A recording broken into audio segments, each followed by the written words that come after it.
Hello, beautiful people. Welcome back to my YouTube channel. It's a friend, African Queen.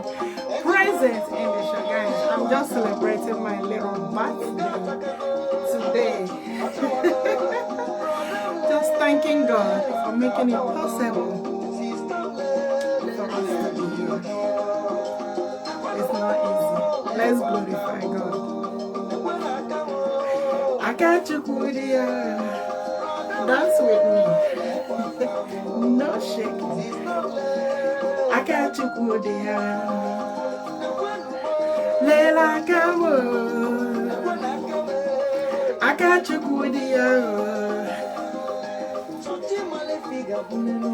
What's that? Usini Bakwa.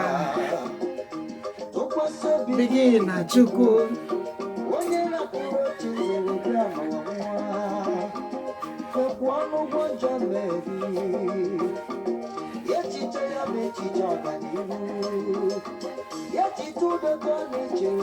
What's that?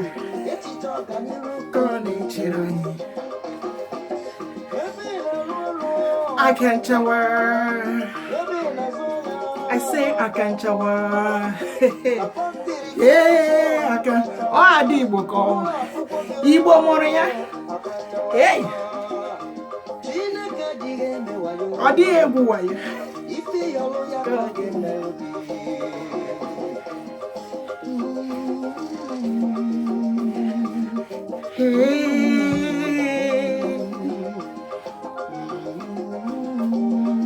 Now so look at you, Lela Kamo. I got you, Kudia. Lela Kamo. I got you.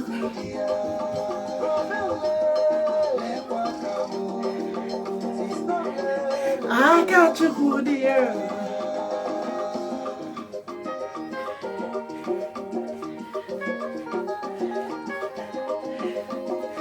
Where are you going?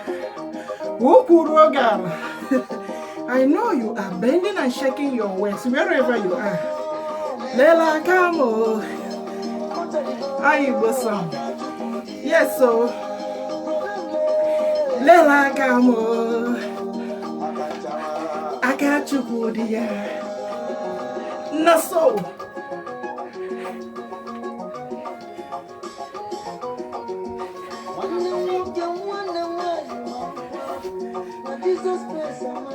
Jesus Christ, Marco.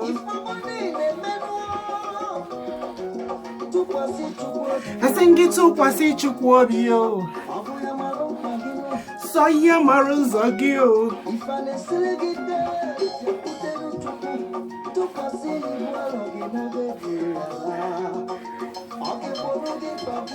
What's that?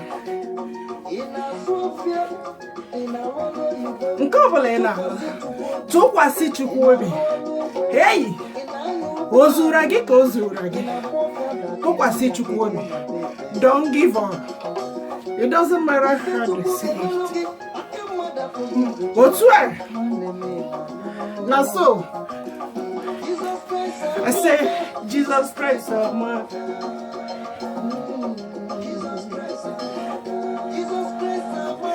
Jesus Christ, Macau. Jehovah Nisi, Macau.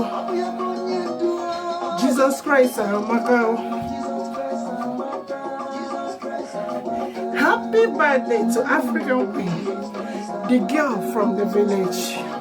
Yes. Now so, oh, I don't need go.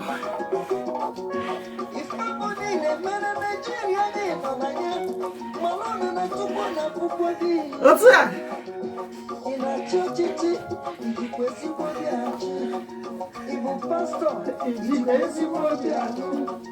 Evangelist,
Jehovah Nisi Makao, Jesus Christ Makao, Chinenenda Makao, Jehovah Jireh Makao,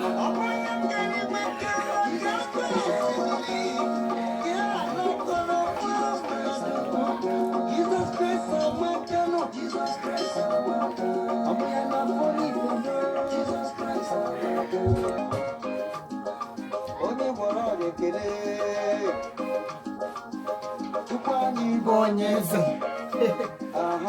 Chukwani Bonyeze, Jehovah Nisi Onyeze, Chukwani Bonyeze,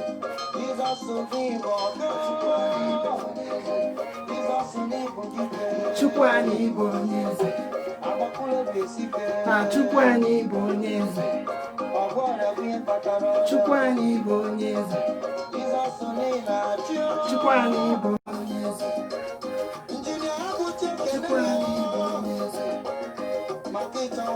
Chukwani Bonyeze, Chukwani Bonyeze,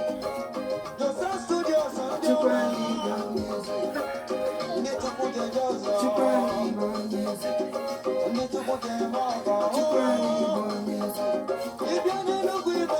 Chukwani Bonyeze,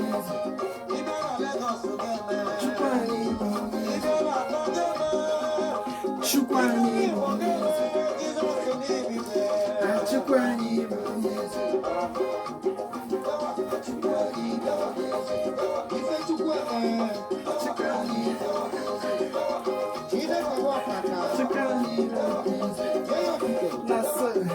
Chukwani Bonyeze.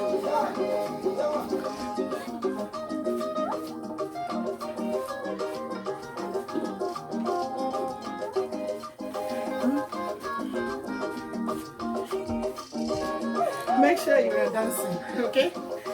Dance with me. Celebrate with me, guys.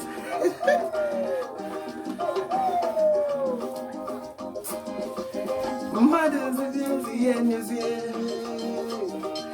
okay, take n'aka Chukwu.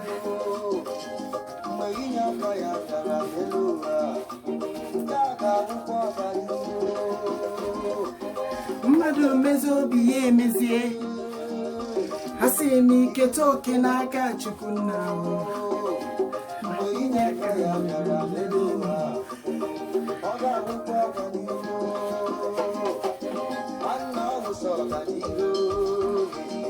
Chineke ga-abụkwa ọganihu.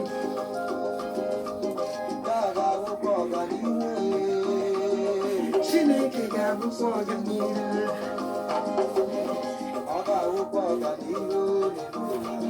Chineke ga-abụkwa ọganihu.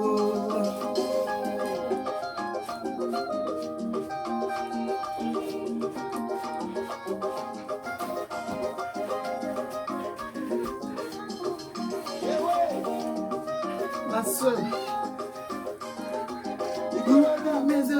Mezie.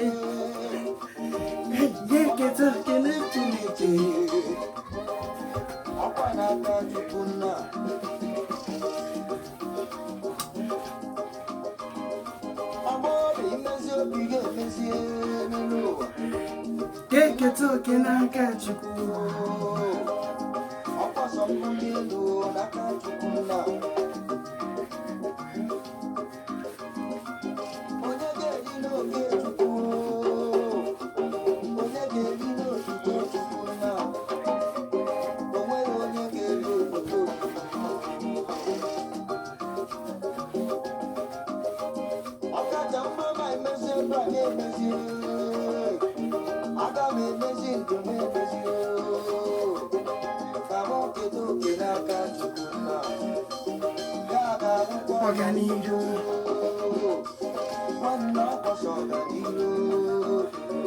Chineke ga-enye n'ọganiru.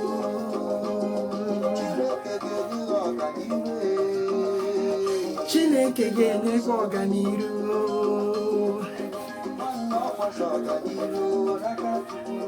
Chineke ga-enyekwa ọganiru. Na so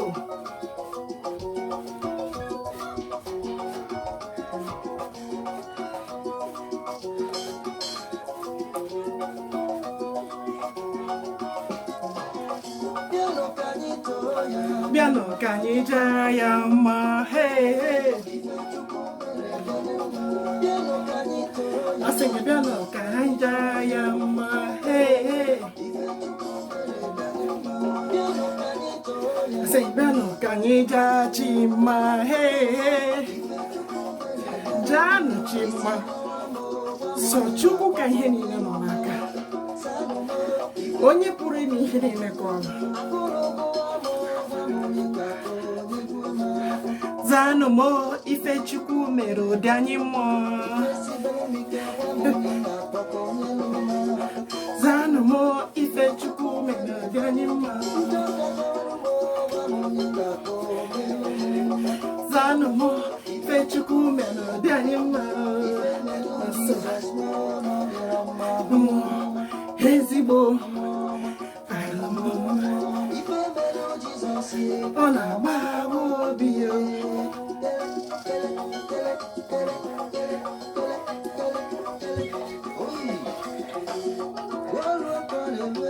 Ebelebe egwu ebelebe, ihe melụ ya dị njọ, ihe dịrị ya dị njọ.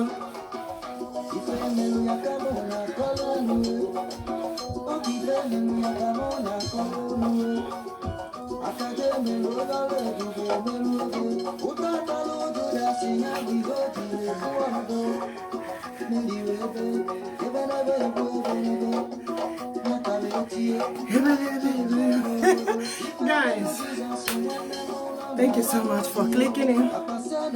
Thank you guys for subscribing. I welcome all the new subscribers, and thank God for celebrating my birthday today. I give God all the glory. It's not easy.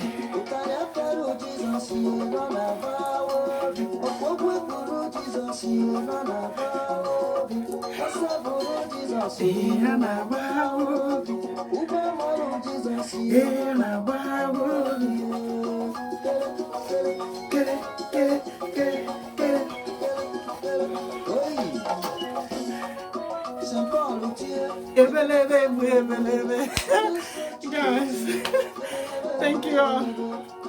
Bye bye.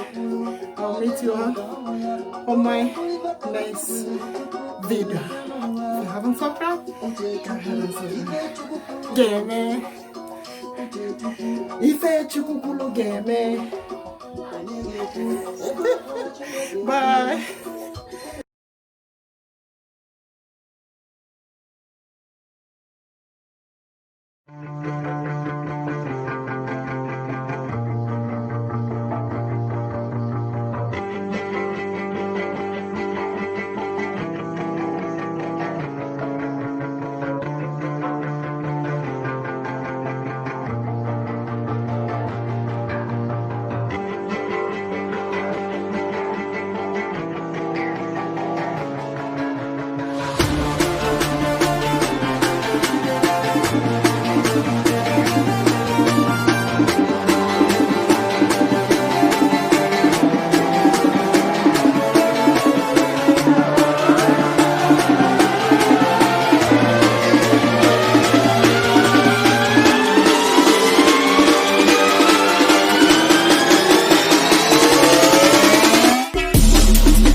That my. Yo, this one's. Oh! What is that? Yo, I'm getting some of these around half the size of a fish. Okay, stop talking. That's enough. Shut up. It is my birthday, so I'm cooking. I'm the one cooking. And stuff. Oh my god, this is too much. Happy birthday to you. Oh, African Queen. Happy birthday. Oh, stop.